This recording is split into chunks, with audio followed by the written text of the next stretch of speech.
تو ہمارے سارے پکوڑے والوں کو شوق چڑھا ہوا رمضان آئے پکوڑے وکن گے، سموسے والے آندے پہ رمضان آوے سموسے وکن گے، جتیاں والے آندے پہ عید آوے جتیاں وکن گیا۔ وہ کسی کو یہ شوق ہی نہیں کہ بخشش ہوگی، اللہ راضی ہوگا، جنت ملے گی، اللہ کی محبت میں بھوک لگے گی، اللہ کے عشق میں پیاس لگے گی۔ وہ بھوک اور پیاس کی جو تڑپ اور کسک ہے، پھر ہم ہاتھ اٹھا کے اللہ سے مانگیں گے، ہم کہیں گے یا اللہ، تو عرش کے دروازوں تک میری پکار جائے گی، ساتوں آسمان میری پکار سے گونج اٹھیں گے۔ مجھے یقین ہے کہ میرا اللہ کہتا ہے، میرا نبی فرماتے ہیں کہ اللہ رمضان میں سارے آسمان کے فرشتوں سے فرماتا ہے روزے رکھنے والوں کی دعا پر آمین کہو۔ عرش کے فرشتوں سے اللہ فرماتا ہے میری تسبیح چھوڑ دو، رمضان کے روزے رکھنے والوں کی دعا پر آمین کہو، آمین کہو۔ عرش فرش میں گونج اٹھتی ہیں میری دعائیں، میری صدائیں، میرے نوحے، میرے گریے ہلا دیتے ہیں۔ اگر بھوک پیاس میں مزے آ رہے ہوں کہ واہ یا اللہ تو نے کہا تھا نا، دیکھ میں بھوک سے بیٹھا ہوں۔ اس لیے افطار کے وقت دعا کیوں قبول ہے؟ افطار کے وقت کھانا سامنے ہے، پانی سامنے ہے، اور آواز کان لگے ہوئے ہیں سائرن کی آواز پر، تو اللہ کہتا ہے یہ فرشتہ، یہ میرے بندے، کھانا بھی سامنے ہے، پانی بھی سامنے، یہ کیوں نہیں کھا رہے، یہ کیوں نہیں پی رہے؟ بولو یا اللہ تیری محبت، میری محبت، چلو تم گواہ رہو، میں نے معافی، چل میرا بندہ مانگ، کھانے سے پہلے مانگ۔ وہ وقت مانگنے کا ہوتا ہے، پکوڑے کھانے کا نہیں ہوتا، سموسے دکھانے کا نہیں ہوتا۔ سموسے، پکوڑے، کچوریاں، سیون اپ، جام شیری، روح افزا، 500 چیزاں تو اندر پا لیندے ہو، سارے روزے دی تباہی پھیر کے رکھ دیتے۔ ایک مہینے کے لیے اوور آلنگ ہے، ٹیوننگ ہے، ٹیوننگ، تھوڑا کھاؤ، تھوڑا کھاؤ، تھوڑا کھاؤ، ٹھنڈے شربت مت پیو، ٹھنڈے شربت مت پیو افطاری کے وقت، بعد میں پینا تو پی لو، این افطاری کے وقت اپنے اوپر ظلم مت کرو۔ سارے دن کا انجن گرم ہے، ایک دم اس کے اوپر برف پھینک دو، تھوڑی دیر صبر کر کے سادہ پانی پی لو، نماز پڑھ لو، پی لو، جام شیری پیو، سیون اپ پیو، جو مرضی پیو، ٹھنڈا پیو، گرم پیو، جو مرضی پیو، لیکن این روزے کے وقت بچو تلی ہوئی چیزوں سے، کراری چیزوں سے، مسالے دار چیزوں سے، ثقیل چیزوں سے بچو، ہلکا پھلکا رکھو پیٹ کو، ہلکا پھلکا، تاکہ روزے کا مقصد حاصل ہو کہ جسم پاک ہو، خلاصتوں سے، گندگیوں سے پاک ہو، صاف ہو۔ ہاں، اور اپنے دل کو بھی صاف۔ رمضان میں سب کی بخشش ہو جاتی، سب کی، 4 نہیں بخشے جاتے، 4 آدمی نہیں بخشے جاتے، 4 قسم کے مرد عورت، سب کی بخشش ہو جاتی، سب کی، 4۔ اللہ تعالی ہماری حفاظت فرمائے۔ کسی بھائی میں یہ عیب ہے، ابھی سن کے توبہ کر لینا، شراب پینے والا، مستقل شراب پینے والا، رمضان میں بخشش دے، ماں باپ کا نافرمان، ماں باپ کا نافرمان، بخشش دے۔ ماں باپ کے نافرمان کے لیے تو میرے نبی نے کہا کہ اللہ ہر گناہ کی سزا موت کے بعد دے گا۔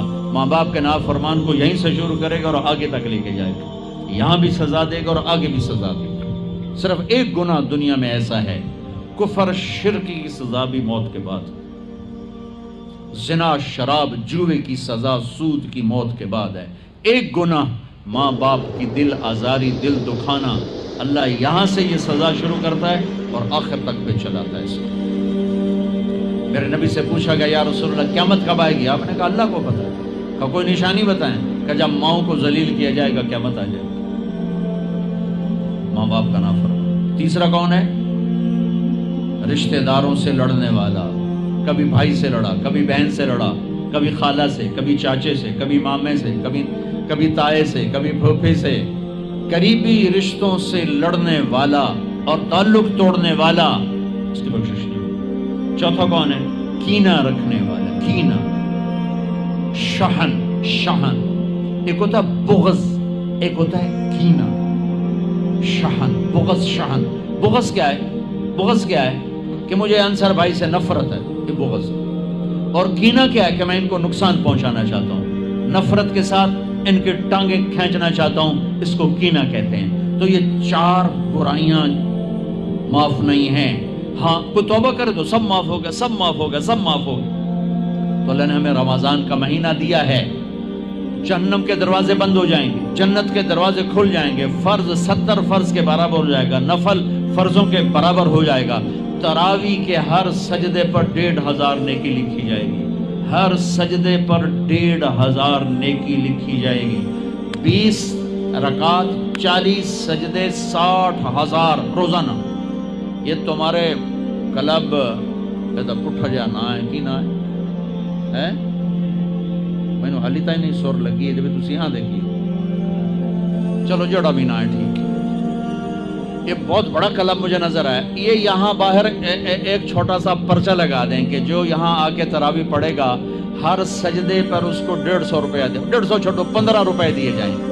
ہر سجدے پہ 15 روپے دیا. ایتھے ویکھا جی لڑائیاں کیویں ہوندیاں. اے سارے پوترے دادیاں نو چاہتے لے آون گے، دوترے نانیاں نو چاہتے نانی ٹر اج تراویح تینوں پڑھاون. دادے نانیاں نو پوچھدا کوئی نہیں، انہاں دی عید ہو جاونی. تسی تے اعلان کر کے لکھ دیو بھئی جڑا ایتھے آوے گا انہوں اسی فی سجدہ 15 روپے دیواں گے. ایتھے پھر چھوٹے ویکھا جے کیویں چلدے.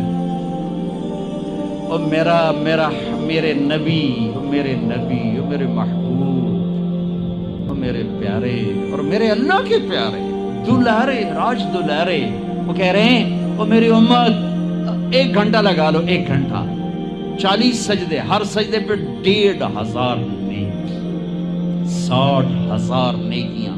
اور ہر سجدے پر جنت میں ایک سرخ یاقوت کا محل، اور ہر سجدے پر جنت میں ایک درخت جس کے نیچے 100 سال گھوڑا دوڑ سکتا ہے. اتنے تھوڑے وقت میں اتنی کمائی.